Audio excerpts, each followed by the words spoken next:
Hi, I'm Greg Pace with Malek and Malek. This is Kip Malek, my boss. We're both attorneys. We had a potential client call where he was driving on the clock, driving company truck, and his pacemaker had a malfunction, basically caused him to pass out, and he got into a car accident, hit other cars, caused a big accident, serious injury. And he wanted to know, since the cause of the injury was his pacemaker malfunctioning, but he was working on the clock, does he have a valid workers' compensation claim? And we're not sure what the answer is. The first problem with this is he was driving to work at the time. In this instance, that's not going to be an issue because he was on the clock, company truck. It's accepted, I think, by all parties that he was working in that moment. So that's the first hurdle crossed. The real hurdle, though, in my opinion, and I'm sure you agree, is was his pacemaker going out an aspect of the job, or was that a personal idiopathic injury, and that is what caused the injury? What do you think? Yeah. So, and by the way, when we say idiopathic, sometimes we lawyers take words for granted. So when we say idiopathic, people are like, "You're saying I'm an idiot." Yeah. Idiopathic means something like inherent to you, like an issue inherent to you, like you have high blood pressure, you're prone to seizures, you have you faint for whatever reason. So that's what the issue in this is his pacemaker, because that's something inherent to him that has nothing to do with his job, unless his job requires everybody to have pacemakers, which is insane. So Yes. yeah, I that's definitely the problem in this fact pattern is, does that take it outside the realm of the workers' comp, being a compensable claim? And I think that is the problem. And the weird thing is there's case law that discusses this. Is this Mayfield versus Waller? Because there's the issue of there's the one issue, and this is I call this like the floor rule or something. Right. And it's the weirdest rule in the world. And the rule is this is, and I think it's come from this case called Nelson. And for example, if let's assume Greg has a pacemaker and he conks out and he hits his head on this table that we're sitting at, that might be a compensable claim. But if Greg is sitting here or standing up and his pacemaker fails and he hits his head on the ground, pursuant to Ohio case law, that's not a compensable claim. So we're kind of, the issue is driving like the table, like a hazard of the employment. And so we have two cases that are kind of really, they're almost identical, but the full commission takes completely opposite. So, a couple things to keep in mind here is there is the statute, which is the law directly written, passed by the state. This is what is supposed to happen. And then there's case law, which is a judge said this and wrote this in their written order, and this is what other judges after this are supposed to rely on as precedent. And then for the Industrial Commission, which is the judicial body that does workers' compensation decisions, there are commission hearings. And after we got this call, I started doing research into commission hearings. Kip started doing research into commission hearings. We each found cases from the last 2 years, and they say two completely different things. Yeah, it's bizarre. So I'll go over briefly the one that they found, and I'm trying to. And me and Greg kind of have like here's the thing. There's the law, and then there's like unstated things, and I think we know, at least we infer why they allowed one versus the other one. But the first one, it's the full commission was heard on August 28th, 2018. And essentially this guy, the injured worker, and this is crucial, so listen to this. Greg's going to talk about his fact pattern, but in this fact pattern, this guy worked for a retail auto parts store, so that was his job, and he was told to grab some auto part, drive it to another location, deliver it. So clearly, in the course of an arising out of employment issue was not a problem here. So the going and coming rule didn't apply. But the problem in this situation is this individual took like Seroquel, and I guess he had issues where if he didn't drink enough water or something happened, he might pass out. And so he's driving, and he ends up passing out, and then he, suffer. Obviously, if you're not conscious driving, typically that's not a good thing. But You think sometimes people driving the highway question whether they're conscious. But anyways, that's an aside. But no, the full commission, they found that driving on a highway, I guess this guy was driving on a highway, is like this increased hazard of the environment. So it's almost like, if you want to think about it, it's like hitting your head on the table versus hitting on the floor. And because the employment, his job put him in a position where he could face this increased hazard of the employment, i.e. being on the highway, they said this is a compensable claim. Even though it was the causal, the spark, the catalyst of this thing was that he passed out or had a seizure because of this Seroquel medication issue. So he had an idiopathic thing, but because he was in this dangerous environment, i.e. the highway, they said compensable claim. So that is this decision, which is almost identical in many ways to what Greg is going to talk about. So that was a decision from 2018, and this decision from the beginning of 2020, very similar. This claimant is a woman driving to Columbus the evening before a scheduled training class for her work. She was on the clock. She was driving a state vehicle when, and she doesn't remember exactly what, it's presumed that she had some sort of unrelated blackout and she got into a car accident. They think that it was an unrelated blackout because her doctors documented that she had recently had another random blackout that they didn't know the cause, and her doctors said that was likely what happened here. So the employer said, you only got injured because you had a blackout, you just happened to be driving, this is not a work injury. So this got sent back to the commission, and the commission went through the same case law that Kip just mentioned, and they came to the opposite conclusion. They said that while she was on the clock, so this was in the course of her employment, it did occur in that course of, because she was on the clock driving the state car, driving to a location to be ready for a work-related seminar. But they said, however, the injuries did not arise out of her employment, but were instead related to idiopathic causes. They compared this to the Nelson case, where the guy fell and hit his head on machinery, but they reiterated instead that this was more similar to the Miller case, Miller versus Horizons Health Services, where, again, a similar situation. This was a nurse driving to the residence of one of her clients. She was being paid for this. She was on the clock, and she blacked out, or she lost consciousness, and she went through a red light, or a stop sign, and she hit a telephone pole, and that was the cause of the injury. And they said there that there was no evidence that the roadway that Miss Miller was on was unsafe, and that her vehicle could have struck any common obstacle, including other mailboxes, vehicles, signs, medians, and they again said this was not a circumstance of her employment, and there was no evidence that her being on this road was a hazard of employment that would have caused the injury. So what is the difference in these situations? We have a couple things that we think might be clear, but these are 2-3 page reports, and they don't explain the distinction.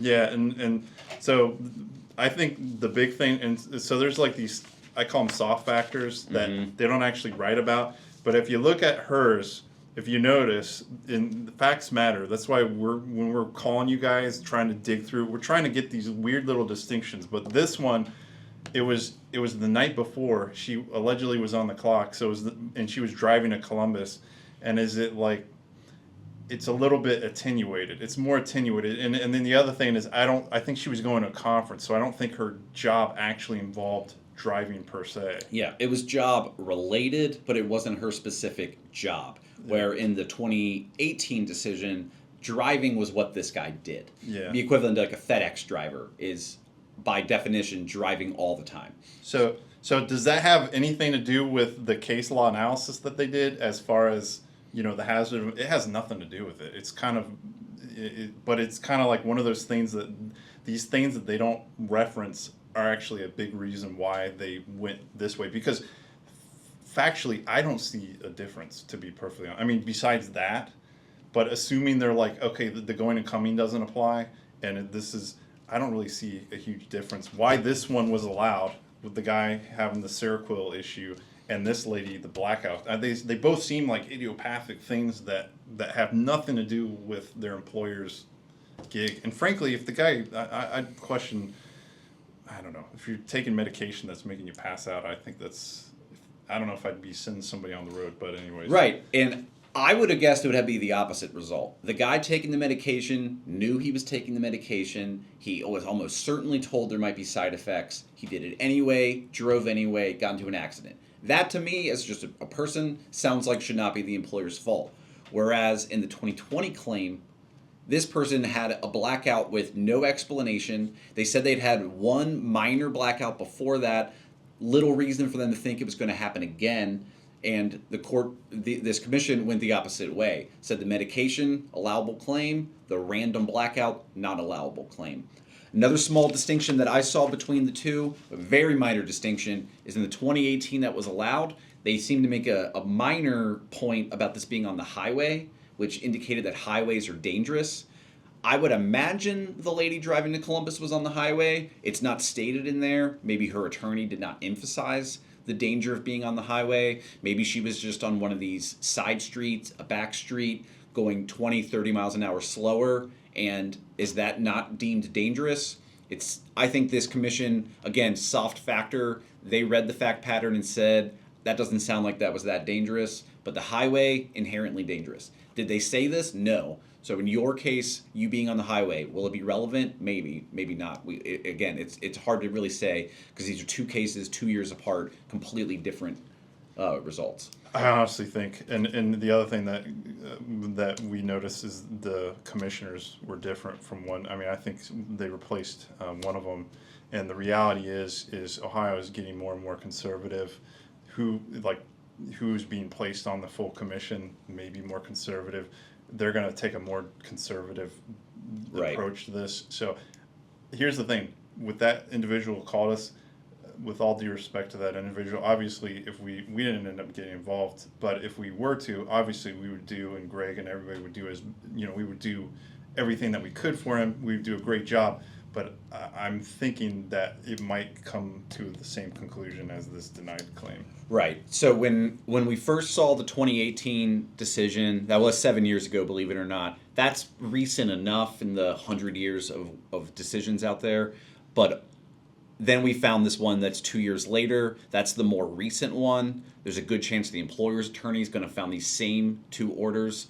And what are they going to say? The commission changed their mind, and the 2020 order is more recent, and therefore should be the precedent. Is that necessarily the case? I don't know, but that's what the argument's going to be, and that's something that we're going to have to argue against if we're in this position. Yeah, and the reality is if this was the denied claim we'd filed to court, this would probably be a motion practice. So the injuries themselves, I think, were, it goes without saying the person suffered a serious injury. Right. So we wouldn't have to prove that. I guess this lady did too. But that wouldn't be the issue. It would be the issue, these factual legal issues. If we would appeal it, it would go to the 10th District if this happened in Franklin County. And then somebody would appeal it, it would go to the Supreme Court. If it goes to the Supreme Court, guarantee you, I could just say this with nigh certainty. I can't, not 100% certainty, but 99% certainty that they would get a decision in favor of the employer. So saying it would be denied ultimately. And then we get some crazy case law that would suck. So right. So if this happens to you, something happens to you while you're driving that is not your fault, but is due to something internal to you, we're not telling you don't file the claim, but we're telling you it's going to be difficult. This is not one where any attorney in Ohio that says, hey, we'll get this approved for you is lying. They're not necessarily wrong, but they cannot guarantee that. I often, when we get a new client, I can say with certainty or near certainty if I think the claim's going to be allowed or not. And this one, I cannot say with certainty one way or the other. Yeah, this is definitely, and we don't hide the ball here at our firm. We're going to tell you this is a difficult case. So, and this would be a difficult fact pattern. So, I think we've killed this issue. So let's imagine this. Let's transition. Okay. So, assuming let's remove the idiopathic element to this. So there's no pacemakers involved. There's no adverse reactions to Seroquel. You don't have high blood pressure. And these are the common things that are brought up with idiopathic injuries. But let's say your job in the going and coming rule doesn't apply, and your job involves driving on the road. You're a beverage delivery driver. You deliver beer bottles or whatever. Or you're the guy that drives for Google taking pictures. Exactly. Right. Yeah. So that's your job. So if you get in a car accident or whatever, it's in the course of and arising out of employment, assuming these idiopathic things, they're not a part of this. So, Greg, you're driving, you hit a patch of ice on the road, and then you crash into the telephone pole, or not the telephone pole, but the light pole or whatever, some kind of obstruction.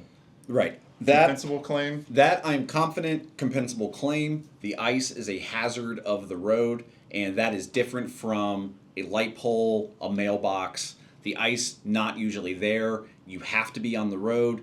Ice is expected to make the road more dangerous. That claim gets allowed.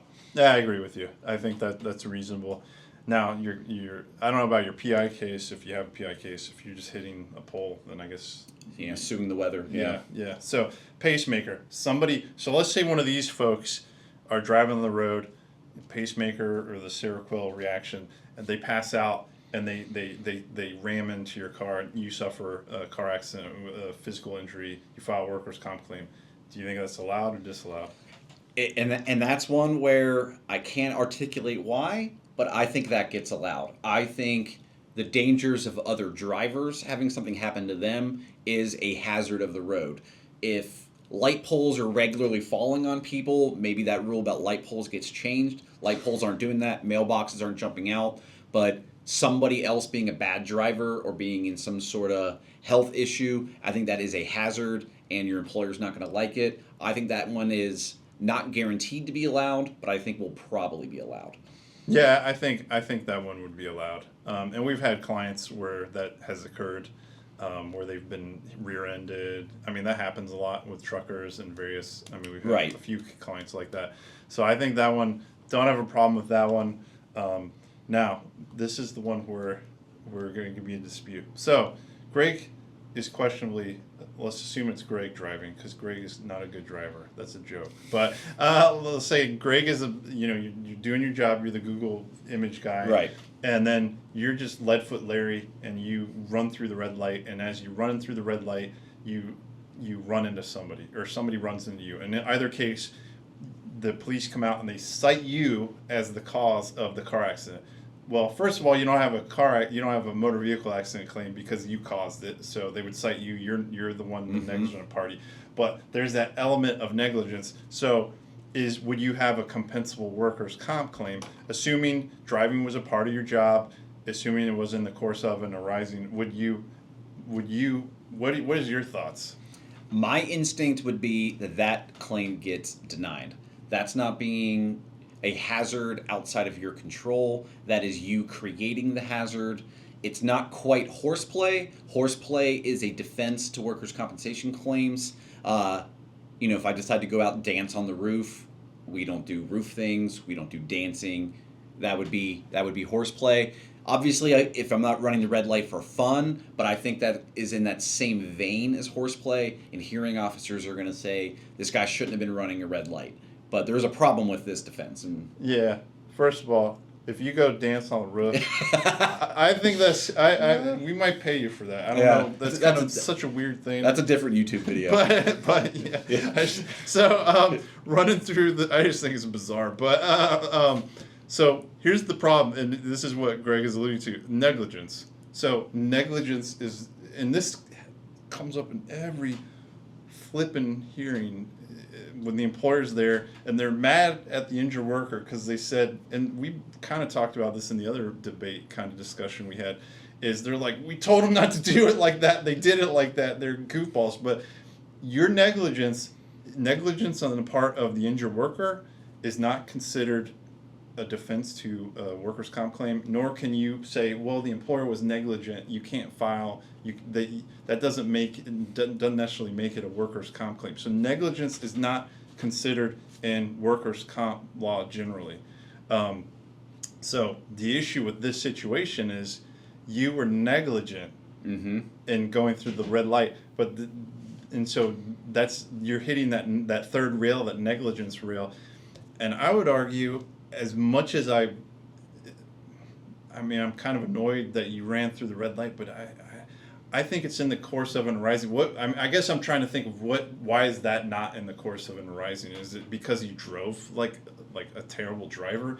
But people are negligent. People go through red lights, right? And that happens, Yeah, and my instinct is we would make this argument at the hearing on your behalf or on my behalf in this hypothetical, and I think the hearing officer would nod along, and then they would rule against this anyway. They would not say it's a negligence defense, but they would, again, soft factor, they would be like, I'm not approving this guy's claim.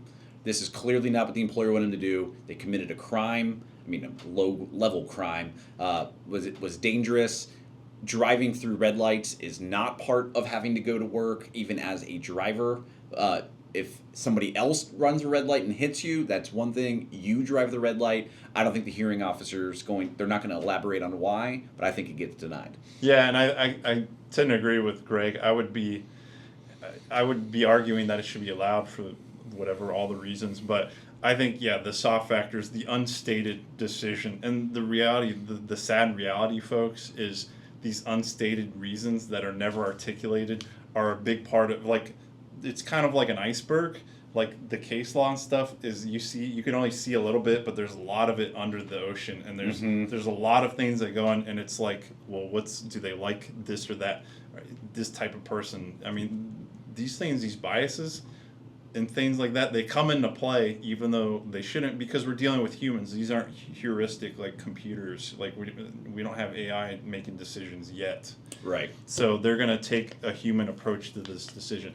The problem with that, though, is because at these industrial commission hearings, the hearing officer is essentially acting as the judge and the jury. They're Right. acting as the decider of case law, the interpreter of case law, and the decider of fact, which is typically what the jury does. Right. So that's why when you have these hearing officers making these decisions, you get one result. File it to court, and you have 8 human beings Right. who don't do this stuff, and then you get a different outcome. So Yeah, I think in that instance, you probably get fired for running the red light while at work, which then just opens up the issue for another video on compensation. But us as the claimant attorneys would be arguing only driving for work. Driving fast was only to the benefit of the employer. Trying to get there quicker, trying to get more done. Should they have done it? No, but this was for the employer's benefit. Negligence is not a defense. We would probably even directly state that. Employers saying negligence. Negligence isn't a defense. Should they have done it? No, but that doesn't matter. That's not what the decision being made is. So that's what we would be arguing, but it's different on what the hearing officer is hearing. yeah, I wouldn't love to argue this case before a jury, though, to be perfectly frank, Greg, because I'm like, my guy's a goofball who goes through. I mean, it's just, you're just not sympathetic. And I haven't memorized every case that's gone through Ohio, but we don't see a lot of this. So I think that this has to happen all the time, and I don't think these people are calling up workers' comp attorneys and asking for representation, because I think they know that It's just kind of weird. Like, they're at fault. Yeah, this shouldn't be a claim. Yeah. So, if you call us with this fact pattern, are we going to sign you up? We will. We don't know what will happen, but we at least have the argument for it. And we're definitely going to tell you it's a difficult fact pattern, folks. Right. So we would say it may very well be denied. So, yeah.